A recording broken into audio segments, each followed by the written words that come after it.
Hello everyone. Class 12th physics में आज हमारा टॉपिक है समानता प्लेट संधारित्र की धारिता के लिए व्यंजक प्राप्त करना। पिछली वीडियो में हम लोगों ने बात की थी इससे पहले वाले टॉपिक्स की, और हमने ये डिसाइड किया था कि आज की वीडियो में हम लोग इस टॉपिक के बारे में बात करेंगे। तो इसी में हम लोग आज शुरू करने वाले हैं समानता प्लेट संधारित्र की धारिता का व्यंजक।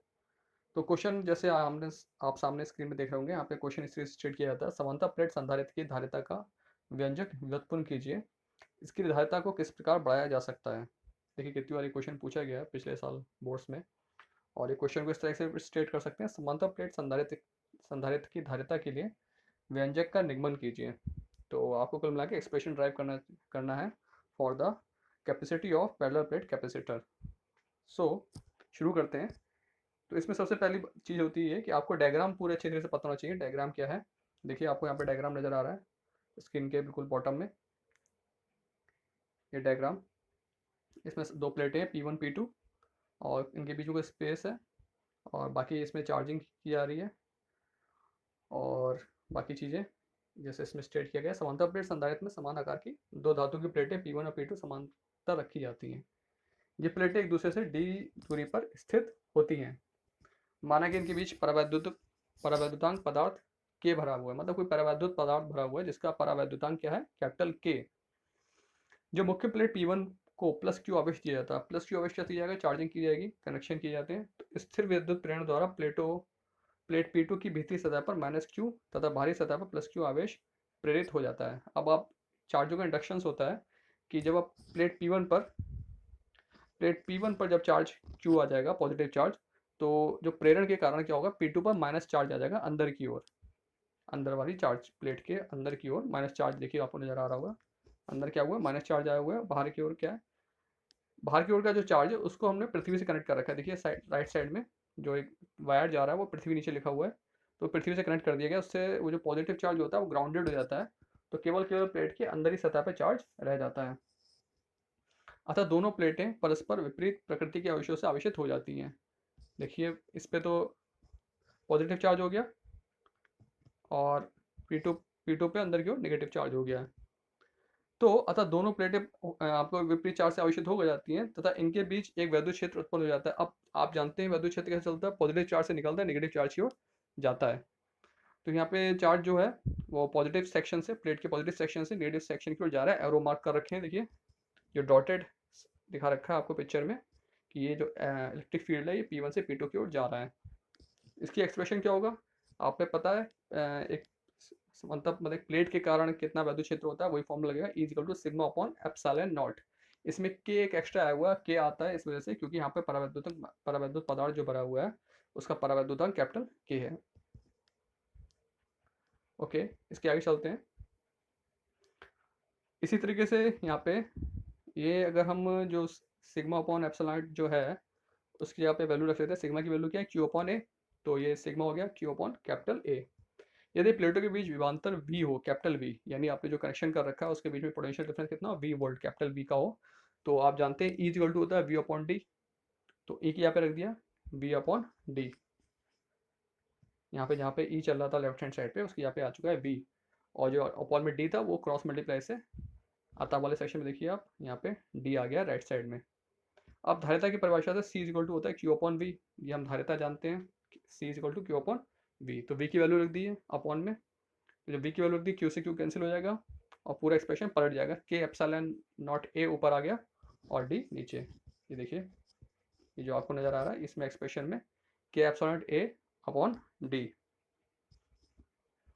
अतः धारिता के सूत्र से स्पष्ट है कि समांतर प्लेट संधारित्र की धारिता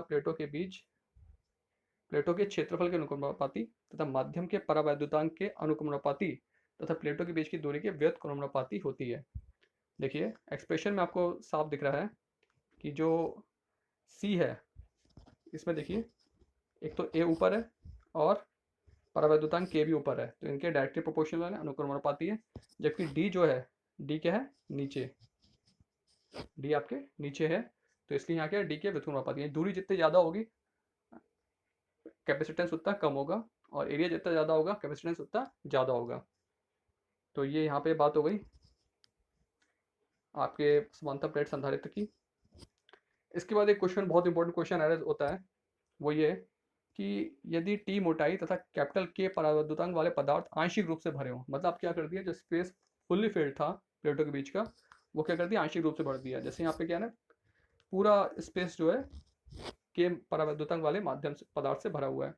इसमें एक स्पेशल क्वेश्चन ये राइज हो जाता है कि अगर जो परावर्तनांक वाला पदार्थ है के वाला, वो उसका स्पेस छोटा कर दिया, यानी कितना है, ये जो टी मोटाई दे रखी है इतने आकार में भरा हुआ है, बाकी स्पेस में क्या वायु है, तब उस केस में क्या होगा एक्सप्रेशन।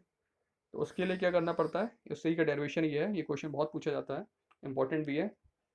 तो इसमें आप देख लीजिए, डायग्राम पूरा दिया हुआ है। डायग्राम में बस एक इसमें स्मॉल टी सेक्शन का सेक्शन आ गया है बीच में, और स्मॉल टी सेक्शन स्पेस में क्या हुआ, परावैद्युतांक माध्यम कैपिटल के है, और बाकी में क्या एयर है, और एयर में क्या होता है, 1 होती है के की वैल्यू।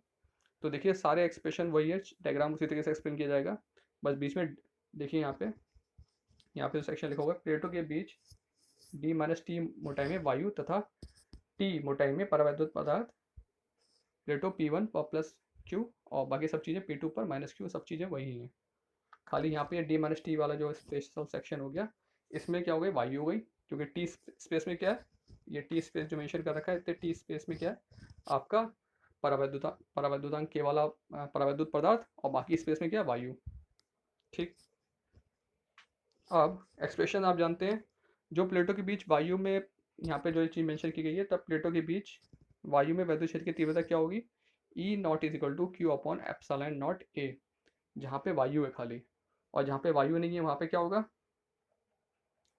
परावैद्युतांक माध्यम में वैद्युत क्षेत्र की तीव्रता is equal to Q upon K epsilon not A. जो टी वाला सेक्शन है उसमें ई की वैल्यू क्या होगी, के आ जाएगा उसमें, क्योंकि वहाँ पे क्या है, परावैद्युत पदार्थ का परावैद्युतांक के।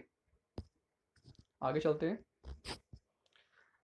तो यदि ये प्लेटो P1 व P2 के बीच विभवांतर कैपिटल V हो, तब V इज इक्वल टू क्या हो जाएगा, E not D minus T plus E T. ये आपको पता ही है, V is equal to E D हो गया है। तो जहाँ पे जितना स्पेस में वायु होगी उसके लिए ई नॉट डी माइनस टी है, और जितनी स्पेस यानी टी मोटाई का जो स्पेस है उसमें परावैद्युतांक है, इसलिए वो हो गया ई टी। अब ई नॉट और ई की वैल्यू यहाँ पे पुट कर दीजिए, जो ऊपर दिख रही है आपको, जो ई नॉट ई की वैल्यू ऊपर है उन्हें आप नीचे पुट कर देंगे, तो पुट कर देंगे तो वी की वैल्यू क्या हो जाएगी, ये एक्सप्रेशन आ गया पूरा बड़ा वाला। इसी को आप सॉल्व करते जाएंगे। इसमें देख लीजिए क्यू अपॉन एप्सिलॉन ए, जो Q upon epsilon A section है, यहाँ पर भी कॉमन है और यहाँ पर भी कॉमन है, तो इसे बाहर निकाल लेंगे, ये यहाँ पर आ गया बाहर।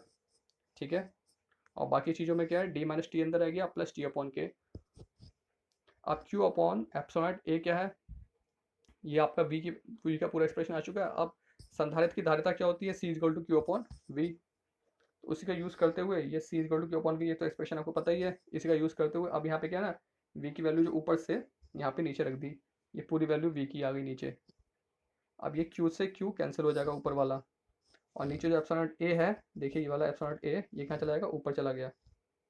जब हमने और से सॉल्व करेंगे तो ये पलट के ऊपर चला जाएगा, और फिर आपका एक्सप्रेशन बन गया एप्सिलॉन ए ऊपर D minus T plus T upon के, ऑलरेडी नीचे ही है। तो अब आपका एक्सप्रेशन रिड्यूस होकर आ गया है। सो ये फाइनल एक्सप्रेशन है सी का, जब आपके माध्यम में इसमें आंशिक रूप से कि परावैद्युतांक वाला पदार्थ भरा हो तब। इसमें विशेष स्थितियाँ कुछ हो सकती हैं, वो क्या है, यदि प्लेटों के बीच पूरे स्थान में परावैद्युतांक भरा हो तो हम अपने क्या हो जाएगा, उसमें टी इक्वल टू डी हो जाएगा। तो डी माइनस डी देखिए नीचे एक्सप्रेशन में, जब डी माइनस डी हो जाएगा यहाँ पे तो क्या हो जाएगा, जीरो, तो रह जाएगा डी अपॉन के, तो के पलट के ऊपर के एप्सिलॉन ए अपॉन डी। ये पुराना एक्सप्रेशन आ गया जो अभी हमने इससे पहले वाले डायरेक्शन में कैलकुलेट किया था।